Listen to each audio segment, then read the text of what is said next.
I am Raymond Lofranco from section G1M. So today's video, I am going to discuss the function of the echographs. First, we have alarm.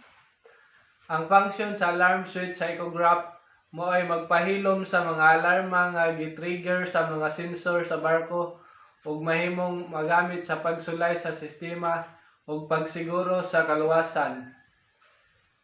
Kaduha na atay gain. Ang function sa gain switch sa echograph kay mag-adjust sa amplification sa sonar signal nga nagtugot sa paggamit sa pagkontrol sa level sa detalye sa magipakita sa sonar image.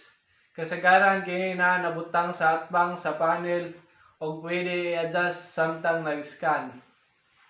Next, we have the mark. Ang mark switch kay multifunctional. Ang unang function ani kay markahan ang mga specific points sa navigation chart para sa paggamit sa hinaharap. Ang gimarkahan nga points ani kay gitawag nga waypoint nga pwede magamit para makahimo og ruta. Next, we have the range. Ang range function sa switch kay mag-adjust sa sonar signal range. Kini makatabang para mahibaw-an ang mga kalawomon sa tubig.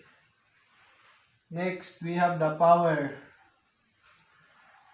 Ang power switch may magkontrol sa power, giprotektahan ni sa mga power surge o gisbaybayan ang current draw.